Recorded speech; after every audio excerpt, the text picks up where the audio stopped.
আসসালামু আলাইকুম বন্ধুরা, কেমন আছেন? আশা করি ভালো আছেন। ক্যাটেল মার্কেট বাংলাদেশ ইউটিউব চ্যানেলের পক্ষ থেকে আমি আছি আপনাদের সাথে জাহিদ হাসান হৃদয়। বন্ধুরা, আজকে চলে এসেছি বন্দরে অবস্থিত কান্দিপাড়ায়। এখানে একটি ফার্মে, এই ফার্মের মধ্যে কোরবানিযোগ্য কিছু গরু আছে। সেই গরুগুলো আপনাদের দেখানোর জন্য চলে আসলাম, কারণ দেখতে দেখতে ঈদুল ফিতর আমাদের মাঝ থেকে চলে গেল। তো সামনেই আসছে ঈদুল আজহা।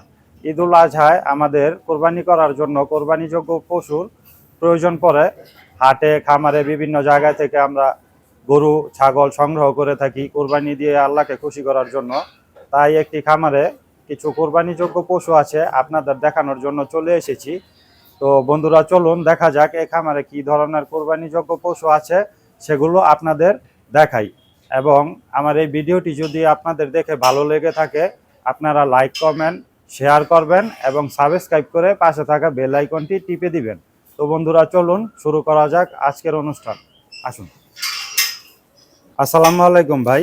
ওয়ালাইকুম সালাম। আসসালামু আলাইকুম ভাই, কেমন আছেন? এই তো আলহামদুলিল্লাহ ভাই, ভালো আছি। তো ভাই। আবু বকর ভাই, জি ভাই। আপনার এই খামারে কোরবানিযোগ্য মোটামুটি এখন কয়টা গরু আছে?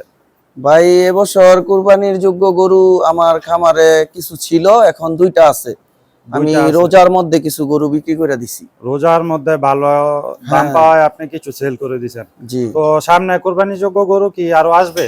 হ্যাঁ, আমার কিছুদিনের মধ্যে আরো কিছু গরু আসবো, তো কুরবানির জন্য সেগুলারে প্রস্তুত করবো আবার। আচ্ছা, ঠিক আছে। তো ওই গরুগুলো আমরা পরবর্তীতে আসলে দর্শকদের দেখাবো। জি। তো এখন যে গরু দুইটা আছে সেই গরু দুইটা আমরা দেখাই দর্শকদের। জি, দেখান। তো তো আবু বকর ভাই, আপনার কোরবানিযোগ্য এখানে দেখতাছি খুব বড় একটা অস্টাল গরু। জি ভাই। এই অস্টাল গরুটা আপনার কতদিন যাবত আপনি লালন পালন করতেছেন? এটা ভাই আমার এখানে আছে 8 মাস। দেখতে পাচ্ছেন বন্ধুরা, খুবই বড় একটা অস্টাল গরু। আমার মোবাইল স্ক্রিনে আসলে গরুটা আনা খুব দুষ্কর হচ্ছে। 8 মাস যাবত এই গরুটা লালন পালন করছে। তো ভাই, এটা কি আপনার ঘরের বাচ্চা নাকি? না ভাই, এটা আমার পাশের গ্রামেরই, আমার এক কাকার থেকে আনা। পাশের গ্রামে আপনার এক কাকার থেকে আনা? জি। তো ভাই, আপনি এই গরুটা ঈদে কোরবানিতে বিক্রির চিন্তা ভাবনাই তো করছেন? জি ভাই। তো ভাই, আপনার আসলে কোরবানি পর্যন্ত এই গরুটা আসলে কি পরিমাণ ওজন হতে পারে?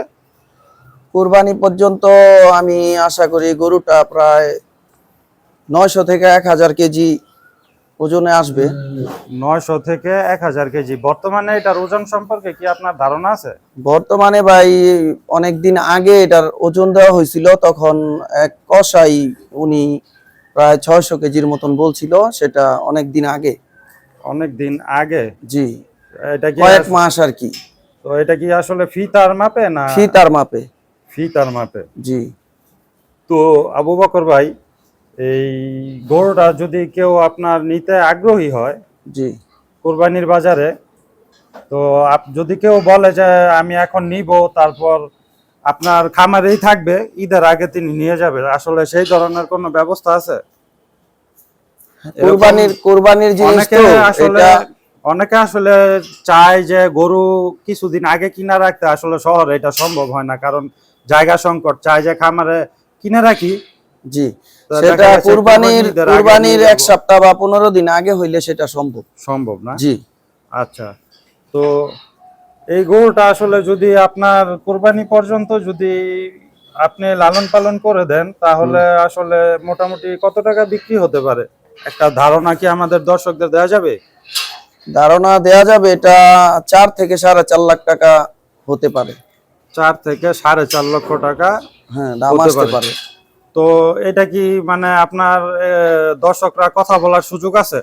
হ্যাঁ, দর্শকদের জন্য তো কথা বলার সুযোগ থাকবেই, দামাদামি করার অপশন আছে? সেটা আছে। আচ্ছা। তো আরেকটা গরু এখানে আমার চোখে খুব ভালো লাগছে, সাদা হাসা টাইপের একটা গরু। হ্যাঁ, হাসা। তো এটাও তো কোরবানির জন্যই নাকি? জি ভাই, এটাও কোরবানির গরু। তো এই গরুটা ছোটর মধ্যে খুবই সুন্দর একটা গরু। দর্শক বন্ধুরা দেখতে পাচ্ছেন, ছোটখাটো খুব সুন্দর একটা গরু। দেখুন, এটার নাম শৌখিন। এটার নাম রাখছেন শৌখিন। শৌখিন। আসলে ভাই শৌখিন গরুই। ওই ওই সারা বছর ওর শরীরে এক ফোঁটা গোবর কোনো সময় লাগে না, এক- ওর না, মালটা দেখেই বোঝা শরীরে লাগে যাইতেছে না। আপনার খামারে এমন খুব পরিষ্কার। তো আর গরুর স্কিন দেখেই বোঝা যায় আসলে গরুর প্রতি কতটা যত্নশীল আপনি। তো এই গরুটার বর্তমান ওজন কি হতে পারে ভাই? এটা ভাই 300 প্লাস আছে। 300 কেজি প্লাস আছে। আর জি। যদি আপনার এই কুরবানি আসতে আসতে এই প্রায় তো 2 মাসের আশা উপরে করি 400 হয়ে 400 যাবে। কেজি হতে পারে। হুম। তো 400 কেজি হলে আপনার এই গরুটা তখন আপনার আইসক্রিম কিরকম থাকবে? 2 লাখ টাকার কাছাকাছি, হয়তো একটু কম বেশি। 2 লক্ষ টাকার কাছাকাছি। হুম। আর দর্শক বৃন্দ তো এর মধ্যে কথা বলতে পারবেই, তারা জি, আসলে পারবে। দামাদামি করে জি নিতে পারে। তো আসলে আবু বকর ভাই, আপনি যেহেতু একজন খামারি মানুষ, জি আপনার কাছ থেকে আসলে কিছু জানতে চাই। আপনি জি। সারা বছর এই গরুগুলো কি খাইয়ে লালন পালন করেন? ঘাস, এখন দানাদার কি কি ধরনের খাবার এদের দিয়ে থাকেন এখন আপনি? ভাই গরুর খামারে অনেক খরচ, জি। তা আমি মানে এভাবেই গরুগুলারে পালতাছি। 3 টাইম ঘাস দিই বর্তমান, হুম। আর এক বেলা দানাদার খাবার দিই। আচ্ছা। কারণ যদি দানাদার খাবারের অঙ্কটা বাড়াই, তাইলে এই গরু পালন করে কোনো লাভ বাইর করা সম্ভব হবে না। যার আচ্ছা। জন্য আমি 3 টাইম ঘাস খাওয়াই, কাঁচা ঘাস, যেটা ওই যে আমাদের চারপাশে দেখবেন ঘাস হ্যাঁ, লাগানো চারপাশে আছে, এই যে দেখা যাচ্ছে এখানে যারা কাঁচা ঘাস, বাইরে ঘাস। যারা ঘাস আছে, এবং জি। কিছু নিচেও জমি আছে, সেগুলাতেও ঘাস আছে। এই আচ্ছা। ঘাস মেশিনে কাইটা সাইলেজ করে বর্তমানে খাওয়াইতেছে। সাইলেজ করে খাওয়াইতেছে। জি। তো ভাই, এখানে তো দেখতে পারতাছি আপনার ফ্যাটেনিং এর সাথে পাশাপাশি ডেইরিও আছে, দুধের হ্যাঁ, গাভীও আছে। এখানে তো আমার ডেইরি আছে। জি। ডেইরিটা রাখছি কারণ এই এলাকাতে দুধের একটা চাহিদা আছে, জি। যেটা মানুষের প্রয়োজন জি। প্রতিনিয়ত। তাই আমার নিজেরও দুধ লাগে, হ্যাঁ। ভালো দুধ পাই না, যার জন্য পারিবারিক পারিবারিক চাহিদা মিটিয়ে কিছু এলাকার মিটানোর জন্য মানুষদেরও এবং এলাকাবাসীর চাহিদাটা মিটানোর জন্য এই গরুগুলো আমি রাখছি, দুধের গাভী। ভালো উদ্যোগ আসলে। ডেইরি থাকলে আরো একটা জিনিস, আসলে আমাদের দেশে অনেকে খামার করে, ফ্যাটেনিং করে, তারা আসলে হাট থেকে কিনে আনে। তারপর আর ডেইরিতে থাকলে দেখা গেছে নিজের ঘরের বাছুর জি নিজে ফ্যাটেনিং করলে তখন আসলে একটা পেডিগ্রি থাকে, জি, যে এগুলো না, আমার আমার সব হাতের নিজের গরু, খামারের বাছুর। এটার মধ্যে কোনো ভেজাল নাই, এরকম একটা থাকে। জি তো ভাই, আরো একটা গরু দেখতে পারতেছি ওই পাশে, অস্ট্রালি। ওইটা জি। কি আসলে? ওইটা কি দাঁত ওটা আছে? ওটা বাচ্চা গরু, ওইটা আপনার এই 13 মাস বয়স। 13 মাস বয়স। এখনো দাঁতে নাই, এটার দাঁত হয় নাই, 13 মাস তো হচ্ছে। দেখতে পারছেন বন্ধুরা, 13 মাস বয়সী কি পরিমাণ মাশাআল্লাহ একটা গ্রোথ নিছে। তো এটাকে লালন পালন করলে আসলে এটার ভালো একটা ভবিষ্যৎ আছে। জি, এটা আগামী কুরবানিতে, এই 26-এর কুরবানিতে আশা করি এটাও 1000-এর উপরে যাবে, 1000 কেজির উপরে। সেটা দেখেই বোঝা যাইতেছে, কারণ পাগুলি খুব শক্ত সবল দেখা যাচ্ছে। তো ভাই, এটা আসলে রিকোয়েস্ট আপনার থাকবে, আপনি রাইখা দেন। এটা আসলে জি সামনের বছর আবার দেখাবো জি, এটা দর্শকদের যে এটা এটা কি আগামী ধরনের বছর, একটা গরু হয়। এটা 2026-এর জন্য রাখছি। তো খুব সুন্দর একটা গরু। আচ্ছা আবু বকর ভাই, জি তো আসলে গরু তো দেখাইলাম। তো দর্শকরা আসলে যদি যোগাযোগ করতে চায়, কারো যদি গরু দুইটা পছন্দ হয়ে থাকে, জি তো সামনে আপনার খামারে ভিডিও করব, যখন আরো গরু আসবে তখন ভিডিও করব। তো যদি আপনার সাথে যোগাযোগ করতে চায়, তখন আসলে কিভাবে যোগাযোগ করবে? কোনো ফোন নাম্বার টাম্বার দিয়ে দিবেন নাকি? হ্যাঁ, জি, আমার মোবাইল নাম্বার আছে, আমার মোবাইল নাম্বারে যোগাযোগ করতে তো পারবে। আপনার নাম্বারটা বলে দেন। 0192 0192 453 453 1171। 1171। জি, তো এটা শুনতে আমার পারলেন নাম্বার। বন্ধুরা, ওনার নাম আবু বকর ভাই।